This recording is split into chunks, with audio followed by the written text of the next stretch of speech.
A sudden downpour hit, so heavy that even the wipers on my brand new Lexus gave up. I pulled over, rushed into a cafe, and accidentally saw my husband also taking shelter from the rain inside. But he wasn't alone. Another woman was sitting on his lap. It took exactly 1 second. His face went pale the moment he saw me. His body froze, forcing the woman to ask 3 times, "Are you okay?" When she got no answer, she turned around and instantly jumped to her feet like she'd been electrocuted. I stumbled 2 steps backward when I realized who she was. But before I tell you who she was, the person that shocked me so much, please hit the like button and comment below the city you're living in. I'll tell you right now. My name is Stella, 36 years old, and I'm a heart surgeon. That Tuesday afternoon, Boston was suddenly hit by heavy rain. Not the usual August drizzle, but an abnormal downpour, the kind with wind that whipped across the street like the city itself was trying to keep me there. I left the hospital later than usual, my lab coat still smelling of antiseptic, my mind exhausted after an 8-hour surgery on a veteran injured in a car accident. As I drove past the Back Bay area, the rain became so intense that even with the wipers on full speed, they couldn't clear the windshield fast enough. I had no choice but to turn into a familiar cafe near Beacon Street, a place I had stopped by countless times after work, just to breathe for a few minutes before heading home. I pushed the door open. A small bell chimed amidst the warm aroma of roasted coffee. And then, in exactly 1 second, my world froze. In a shadowed corner near the window, my husband Daniel, the head of a large insurance company, was sitting there. Not alone. A blonde woman sat fully on his lap, her arms wrapped around his neck, her body pressed against his like it was the only seat she'd ever known. His hand rested on her stomach. Not a casual touch, but the familiar intimacy of those who had done this far too many times. When he looked up and saw me, his face went pale in an instant. I saw his throat tighten, as if he'd just been punched breathless. The woman on his lap froze the moment she sensed the shift. She tilted her head to look at him, frowning slightly, whispering, "Daniel, what's wrong?" He didn't answer. She asked again, her voice sharper now, but his eyes were still locked on me, like he was paralyzed. On the third try, when she still got no response, she followed his gaze. And in that exact moment, her face drained of color, eyes wide with panic. She jumped off his lap as if electrocuted, her coffee cup clattering to the floor with a sharp crash that pierced the buzz of the crowded cafe. And it was then, just then, that I couldn't believe my own eyes. I staggered back 2 steps when I realized who she was. Riley. Riley, the woman engaged to Gabriel. Gabriel, my best friend since high school in Boston, who had stood by me through the hardest times of my life. I stood frozen, took one reflexive step back, my mind blank, but every piece fell into place with cruel precision. I understood, in that moment, that this wasn't just about my husband betraying me. This was a layered betrayal, between two families, two of the closest relationships I had ever trusted. In the middle of a crowded cafe, I didn't stay another second. I didn't walk over, didn't ask, didn't scream like people always imagine a betrayed wife would. I turned around, pushed the door open, and walked out, leaving behind the smell of hot coffee, the clinking of spoons on cups, and two people caught in a moment they thought would never come. The Boston rain was still coming down hard, cold, and brutal. As I got into my car, the rain pounded so violently against the windshield that I didn't need the radio anymore. It screamed loud enough to replace all the questions I wasn't ready to face. I drove almost on autopilot. Streets I knew by heart suddenly felt unfamiliar. Traffic lights seemed to last longer than usual, and memories in my head rushed by faster than I could process. Just minutes after I left the cafe, my phone began to vibrate. First call, then a second, then one after another, non-stop. When I stopped at a red light near the Charles River, I glanced down at the screen. It was the 12th call. By the time I reached my neighborhood, the number had climbed to 23. I didn't answer once. Not because I didn't hear them, but because I knew exactly what I'd hear if I did. Hastily patched up lies, excuses cobbled together in panic. The phone fell silent for a few minutes, then buzzed again. A voicemail. I played it on speaker while parked by a roadside lot. His voice came through, shaking but trying to stay calm. "Stella? Everything you saw was just a misunderstanding. I can explain. Please, give me a chance to explain." I stopped the message halfway through. Not because I didn't want to hear it, but because I'd already seen too much. There are images that, once they enter your eyes, no explanation can erase. I sat in the car for a long time, watching the rain slide down the windshield in rivulets. In that moment, I understood that if I let myself react emotionally, I would lose control, and I could not allow that to happen. I opened my messaging app, slowly typed out the words, and sent the same message to both Daniel and Riley. Just one short sentence, emotionless, with no explanation. "Rest assured, I won't do anything foolish like you two might be hoping." I hit send, placed the phone face down on the passenger seat, and for the first time since stepping into that cafe, I took a deep breath. I knew very well that message wouldn't give them peace. It would terrify them. Because for those who are hiding guilt, the scariest thing isn't a scream.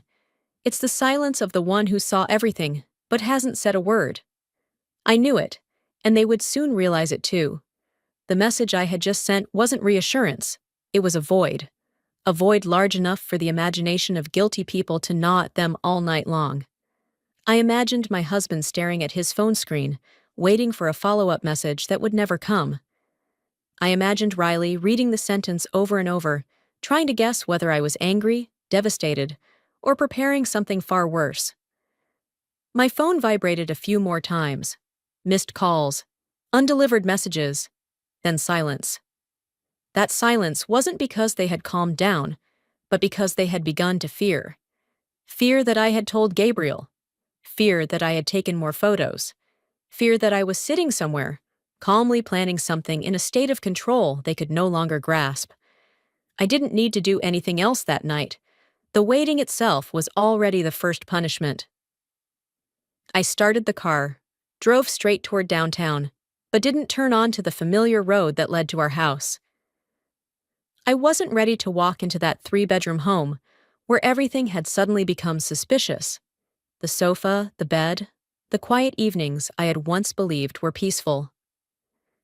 I steered toward Back Bay and stopped in front of the Mandarin Oriental. The hotel glowed with light, calm and detached from everything I had just left behind. When I received the room key from the front desk, my voice sounded strangely composed as I said my name. I pulled my small suitcase into the elevator, the doors closing behind me, reflecting my face in the cold metallic surface. No tears, just a heavy emptiness pressing down on my chest. In the room, I placed my phone on the desk, turned off the ringer, and stood for a long time by the window, looking down at Boston at night. The city kept functioning as it always did, and I was standing on the thinnest line between becoming a betrayed wife in silence and a woman about to decide, with her own hands, what happens next. That night, I barely slept. Not because I was crying, but because old memories kept rising, slowly but persistently, as if my brain was forcing itself to audit all the relationships that had once been the foundation of my life. Gabriel appeared first in that stream of memories. I had known him since the final years of high school in Boston, back when everything was still simple and sincere. We were in the same class, studied for exams together, and went through the kind of times where friends could become a second family. To me, Gabriel was always more like an older brother than anything else, someone who understood me deeply enough that we never had to say too much. Riley came later, when we were already in college. She loved Gabriel with intensity, stood by him for over 10 years, from when they were both struggling to when his career finally began to take shape. I used to think that kind of endurance was proof of love, but over time, I started to notice the fleeting glances Riley would give every time Gabriel and I talked. The seemingly casual questions that always carried a hint of suspicion. The uncomfortable silences only those involved could feel. She never said it, but the jealousy was always there, quiet and relentless.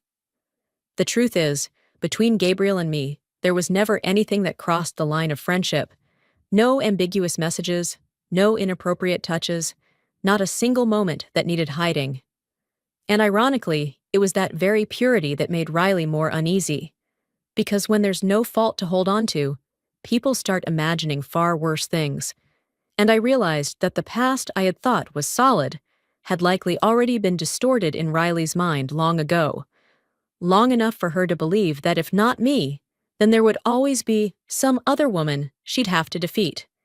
And I suddenly understood that in this story, perhaps I had never truly been Riley's threat, just her excuse.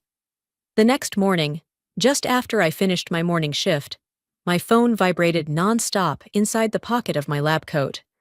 I didn't even need to check to know who it was.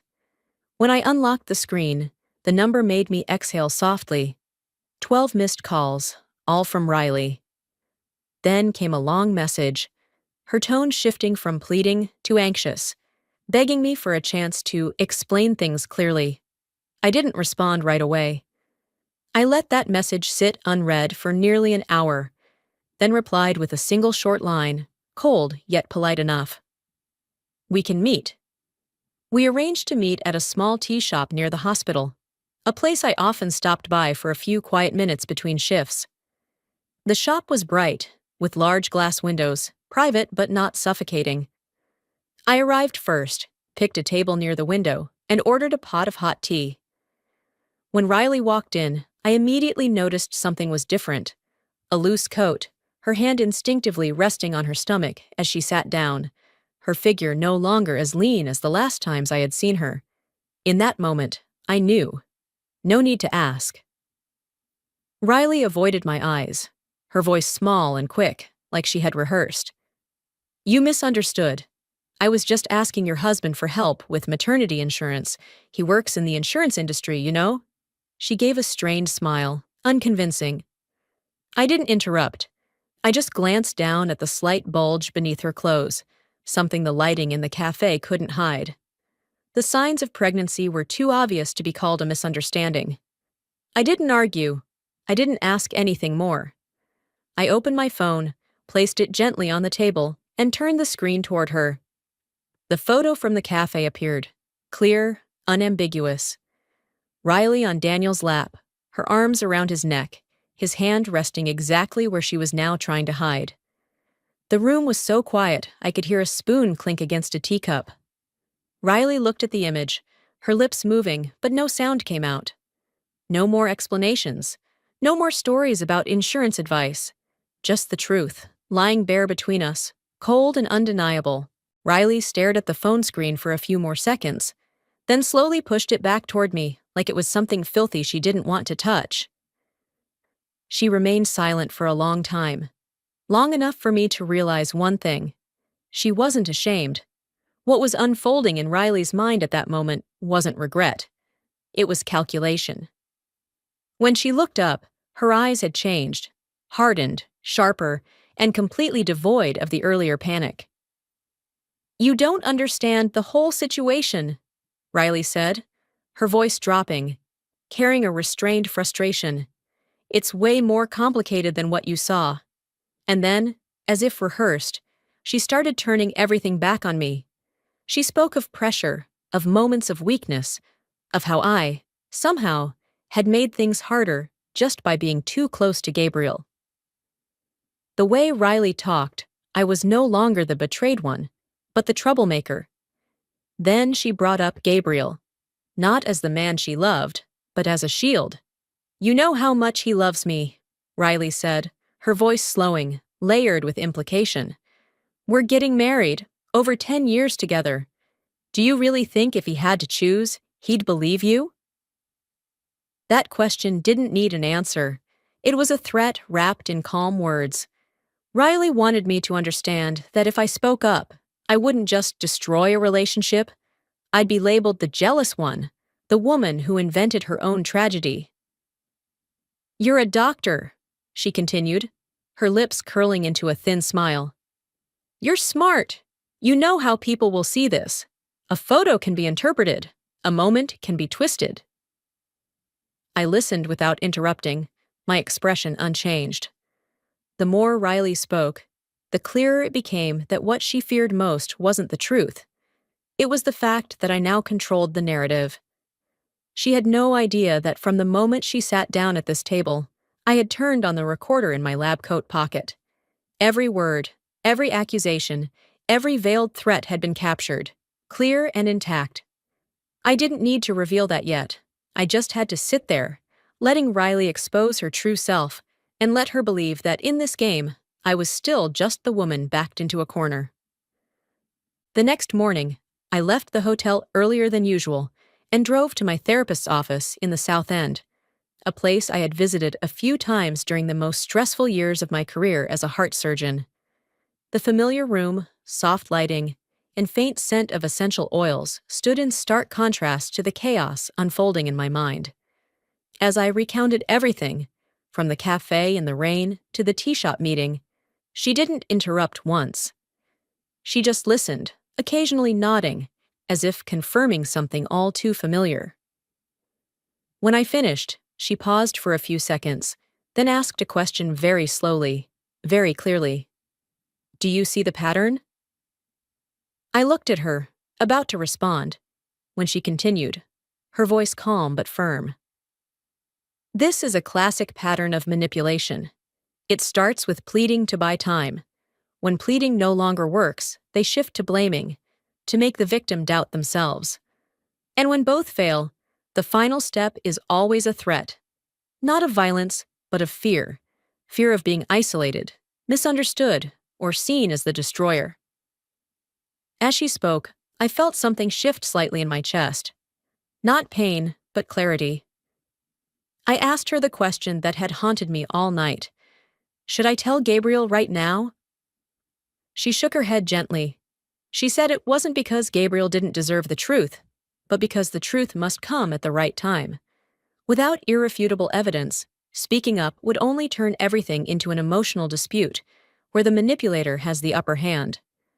She advised me to wait, to observe, to let them continue revealing themselves, and most importantly, not to let emotion drive my actions. I left the therapy office feeling completely different than when I walked in. The pain was still there, but it no longer controlled me.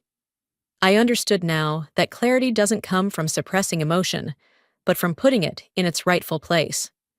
And for the first time since the rain at the cafe, I knew exactly what I was doing, and why I hadn't told Gabriel yet, at least not now. I returned to the hotel, closed the door behind me, and for the first time in days, I opened my laptop with a very clear purpose. Not to escape, not to wallow, but to examine the numbers, the one thing in this marriage that had never learned to lie. I logged into the joint account Daniel and I shared, the one I rarely checked because I always assumed it was used for routine family expenses. But just minutes into scrolling through the statements, I realized how long that trust had been exploited. Certain charges began to repeat with strange regularity. Luxury hotels in Boston and New York, booked on nights I was on call or away at medical conferences. A silent trip to Hawaii. No photos, no stories ever shared at home. And then a transaction that made me pause for a long time. Louis Vuitton, $12,000. Not a birthday gift I ever received. Not an item I ever picked. It was for someone else, paid for with our shared money in a manner so casual it was brazen. I kept scrolling. 2 more transactions appeared, spaced a few weeks apart, both at the same place, a private gynecology clinic. My heart slowed for a beat. As a cardiologist, I'm trained to read numbers, timelines, and seemingly scattered details to form a bigger picture. And in that moment, everything began connecting in a chillingly coherent way. The timing of those payments matched when Riley's body started changing, matched the days Daniel claimed to have urgent business trips, matched the period when I, in my naivety, still believed I was living in a normal marriage. I leaned back in my chair, staring at the screen. A thought I had never allowed myself to entertain now surfaced with disturbing clarity, impossible to avoid. If Riley is pregnant, and if these expenses have nothing to do with Gabriel, then the most likely, most logical possibility is that the child isn't his. It's my husband's. I didn't need to draw conclusions yet. I just needed to remember this feeling, the moment doubt stopped being emotion and became a hypothesis that demanded proof. And I knew that from that moment on, I wouldn't just listen to the stories they told, I would follow the trail of truth, one number at a time. As the financial facts began lining up in my mind, an old memory resurfaced with sudden clarity. A few months ago, during a routine checkup at the hospital where I work, Gabriel and I chatted briefly after his appointment. He happened to mention Riley, with a hint of unease in his voice. He said she had changed a lot lately, dressing more boldly, wearing heavier makeup, using expensive perfumes she used to mock as flashy.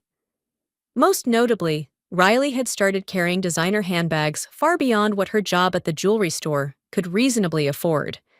When Gabriel asked, she simply laughed and said they were gifts from loyal clients. Back then, I didn't think much of it. But now, with all the pieces beginning to fall into place, I understood that Gabriel may have suspected something. He just didn't want to believe it. And that very denial had allowed everything to stretch this far. I sat for a long time by the hotel window, watching cars stream along the streets of nighttime Boston, and I realized something very clearly. What was driving me now was no longer pain. It was the need for more evidence. Not to feed my anger, but to leave no room for them to deny the truth. I knew phones are often the most revealing archives of guilt. Messages can be deleted, words denied, but digital traces always remain. I needed a plan calm enough to disarm them. I messaged Riley first, saying I had thought things over and decided to forgive, that I didn't want to hurt Gabriel and wanted everything to end here. I used the softest words I could type, not because I believed her, but because I needed her to believe me. Not long after, Daniel called back. His voice was so relieved I nearly laughed. That evening, he arrived at the Mandarin Oriental with a huge bouquet, playing the role of remorseful husband to perfection. On the drive home, he talked a lot about the future, about making things right, about how we should leave everything behind us. I listened, nodded when appropriate, stayed silent when needed. I knew, when someone thinks they've escaped, that's when they let their guard down most. That night, when we got home, everything looked eerily familiar. The living room, the bedroom, the bed, everything was the same, except for me. When my husband stepped into the shower, the sound of running water steady in the background, I picked up his phone with a surprising calm. I knew exactly what I was looking for. I went to the trash folder in the video album, where things thought to be gone were really just waiting to be found. And there it was. A video, over an hour long. Sender, Riley. Recipient, Gabriel. I opened it, though every part of me wanted to vomit. The image that appeared made me clutch the bed frame for support. They were in my bedroom. On the very bed I once believed to be the safest place in my life. The timestamp glared on the screen, perfectly matching the days I was in Vermont caring for my father after his accident. No more doubts, no more hypotheses. Just a repulsive, naked truth staring me in the face. And in that moment, I knew. All lines had been crossed, and there was no path left to return to. Strangely, I didn't cry. Not because I had become numb, but because tears no longer served any purpose here. The pain inside me didn't explode. It sank, thickened, and then transformed into something entirely different. A cold, clear awareness. I sat down on the edge of the bed, phone still open in my hand, and for the first time, I looked straight at the truth without turning away. If I kept silent, if I kept playing the role of the understanding wife, the only person who would pay the price would be me. Not them. I would be the one sacrificed, piece by piece, for the comfort and deceit of those who had chosen betrayal. I deleted the video from the screen, returned the phone to its original place, then went to the guest bathroom and washed my hands for a long time, as if trying to scrub away something that had just clung to my skin. When I looked at myself in the mirror, the face staring back wasn't that of a woman who had just discovered her husband's affair. It was the face of someone who now understood the rules of the game and had no intention of losing. I knew one thing for sure. If I wanted to end this, I couldn't act out of rage. I needed time. I needed them to believe that things had calmed down. The very next morning, I messaged Riley. Just a short text, gentle in tone, saying I had thought it over and decided to forgive, that I didn't want to hurt Gabriel and wanted everything to stop here. I didn't wait for a reply. I knew that just receiving that message would be enough to make her breathe easier. That evening, lying next to my husband, I spoke casually, as if it were just a passing thought before sleep. It had been 3 years since we hosted a big party at our house, both of us too busy with work. I said I missed the feeling of being surrounded by people, missed the laughter, the gathering under one roof. His eyes lit up instantly. The relief on his face was barely hidden. He suggested, almost without thinking, why not throw an anniversary party for our 8th wedding year? Invite family, friends, colleagues for a warm gathering? I smiled and nodded in agreement, like a wife giving her marriage one more chance. But in my mind, that party already had a very different shape. I wasn't thinking of flowers or wine. I was thinking of lighting, sound, the guest list, and the moment when the truth would be put exactly where it belonged. I lay still in the dark, listening to the steady breathing of the man beside me, and quietly began preparing the stage for an ending they never saw coming. The party was held at a luxurious hotel in the heart of Boston, where tall glass halls reflected the lights like a ready-made stage for moments that couldn't be taken back. I arrived earlier than the official start time, wearing a neutral-toned dress, makeup just right, smile placed perfectly. No one could have guessed that beneath that calm exterior was a script prepared down to the finest detail. Guests began arriving in growing numbers.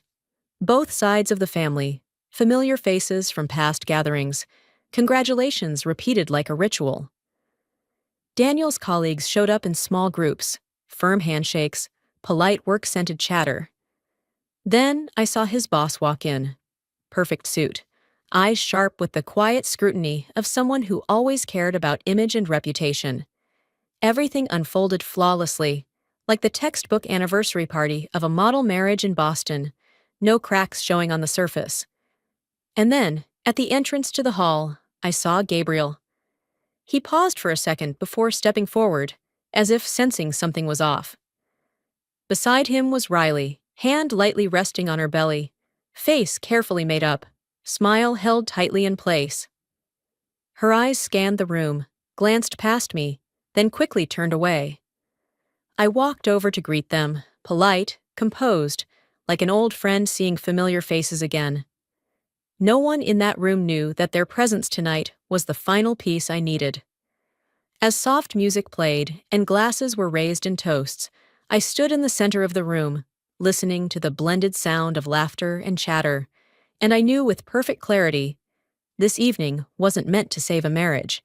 It was built so the truth could have witnesses. And everyone who needed to see it was here tonight. As the clinking of glasses began to fade and all eyes started turning toward me in a familiar ritual, I stepped forward. I didn't take the microphone right away.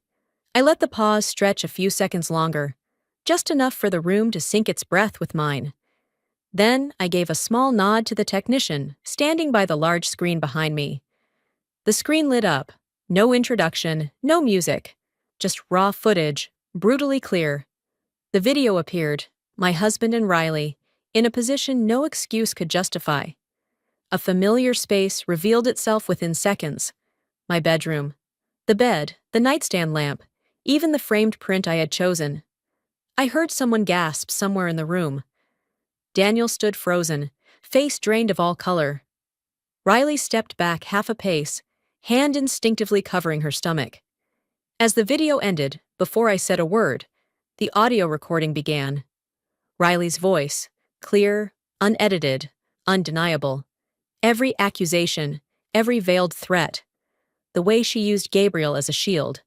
The way she hinted that if I dared to speak, I would be seen as a jealous woman. I didn't need to look their way to know what was happening.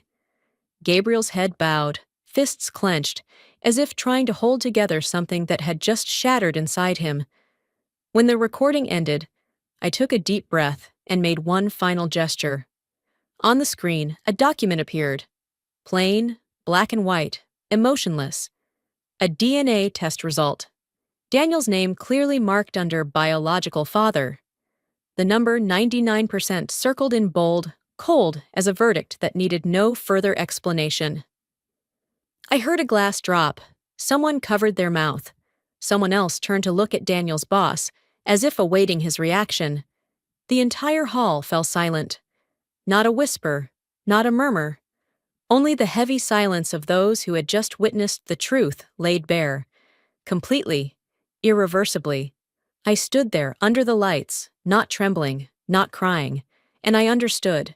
From this moment forward, this story no longer belonged to anyone's words. The truth had spoken, and it had spoken loud enough that no one could pretend they hadn't heard it. The silence lasted a few seconds more, before Gabriel stepped forward. He didn't look at me first. He looked straight at Riley. That gaze no longer belonged to a man about to marry, but to someone who had just woken up from a long, toxic dream. His voice was deep, clear, steady. He announced the wedding was off. No permission sought, no further explanation. Just one sentence. Enough to sever over 10 years of attachment in front of a room full of people. Riley stood frozen, lips moving as if trying to say something, but no one waited for her to speak. Everything afterward happened faster than I had expected. The whispers no longer held back. Phones came out. Eyes shifted within minutes.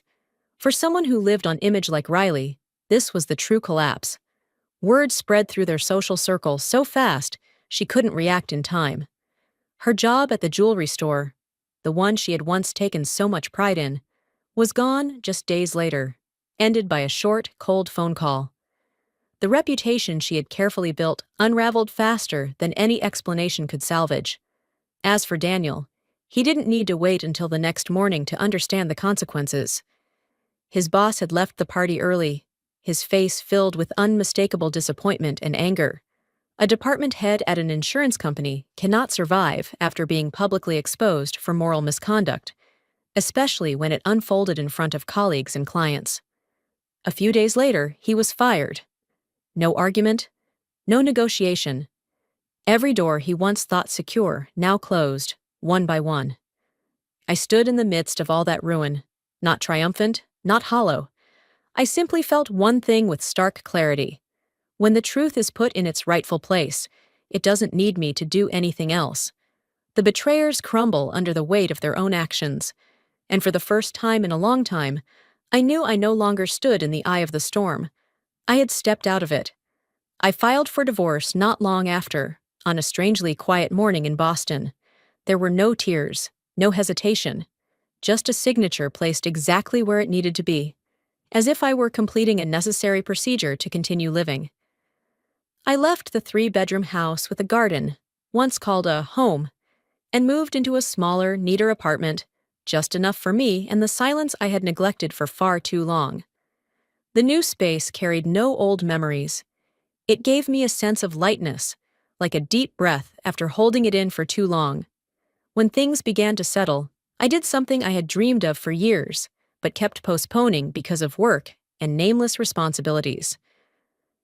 I visited the animal shelter in Boston, where the smell of disinfectant blended with the familiar barking of lives waiting for another chance. I wasn't looking for anything specific. I just knew I was ready. And then I saw him. A canine dog, steady in stance, calm eyes, carefully trained, but still carrying the guarded look of a past that had been abandoned. We looked at each other for a long time, as if we both understood that we had endured enough brokenness to truly appreciate the bond that matters. 2 days later, the shelter called me. I went back and brought him home. For the first time in years, I no longer returned to my apartment alone. The old house was sold not long after. 3 months later, the court issued its final ruling. Each of us would receive 50% of the assets, by the book. No bias, no pity. I walked out of the courtroom with a sense of completeness, not because of the money or the outcome, but because I hadn't lost myself in the process. When everything had quieted, I sat by the window in my new apartment, my K9 dog resting by my feet, the city of Boston stretching out before me. And I understood something very clear, very simple. The truth doesn't need to scream. It dismantles liars all on its own. 6 months after everything fell apart, my life didn't return to noise. It simply got better, quietly, day by day. I was appointed head of the cardiology department, not because of my personal story, but because of the difficult cases I had followed through to the end, the clinical research I had never abandoned, and the long night shifts I stayed for just to ensure my patients were safe. When I received the appointment, I didn't feel like I had won anything. I simply felt that my abilities had finally been placed where they belonged, not overshadowed by a marriage that once drained the life out of me. Work took me further. I began attending cardiology conferences across the country, Chicago, San Diego, then New York. At an advanced symposium in Manhattan, amidst long panel discussions and data-packed slides, I met David. He didn't make an impression through charm, but through the way he listened. We stood beside each other after a presentation, then sat down and talked, first about new interventional techniques, about complex cases, about the tough decisions only someone in our field could understand. The conversation lasted an entire afternoon, and neither of us noticed time passing. I don't know when I began to love David. There was no lightning bolt, no rushed promises. Just the calm that came with talking to someone who didn't make me feel like I had to be on guard, who didn't need me to explain my past. When I realized it, I smiled, softly. Not because of a new love, but because I knew I had truly entered a new chapter of life, one where I no longer loved out of lack or fear, but from a place of wholeness and freedom I had built for myself. A year after I met David at that conference, we got married in a small, simple ceremony, without fanfare, with only those who truly understood and wished us well. No dramatic vows, no grand declarations, just two grown people who had both survived their own heartbreaks, choosing to stay together out of respect and peace. 2 weeks after the wedding, I found out I was pregnant. I remember that moment so vividly. Not panic, not fear, just a stillness filled with gratitude. David held me for a long time, then decided to move to Boston permanently. No hesitation, no persuasion needed, as if it were the most natural thing in the world. The mornings that followed began to change. David would wake early, make my favorite breakfast, open the windows to let sunlight flood our little apartment, while I sat at the table, hand on my belly, listening to the city slowly wake. On weekends, we went to the dog rescue center together, doing small things, walking dogs, cleaning kennels, donating food, but they filled me in a way I hadn't expected. My K9 dog always walked beside us, calm and loyal, as if he too understood that this family was built on kind choices. 8 months later, I gave birth to a baby girl. She had David's eyes, deep and gentle, but her nose and mouth were so much like mine that I laughed every time I looked at her. It wasn't a miracle. It was simply the natural result of a life finally set back on course. On those early nights, while she slept in her crib, our K9 dog lay beside her, unmoving, quietly guarding her sleep like an old soldier who had found a new reason to stay. I stood there, in the quiet room of a Boston night, looking at my small family, and understood something beautifully simple. Happiness doesn't come from winning over someone or proving something to the past. It comes when we're brave enough to leave what hurts us and patient enough to rebuild our lives with kind choices, one day at a time. That's my story. I don't share it to prove that I'm stronger than anyone else, but to say this: a woman doesn't have to scream to be respected. Sometimes all it takes is clarity to walk away, courage to speak the truth, and the patience to rebuild life in the kindest way possible for herself. And if this story resonates with you, please click like to support me, subscribe to the channel, and turn on the bell so you won't miss future stories. Stories about truth, boundaries, and how a woman can begin again, slowly but firmly.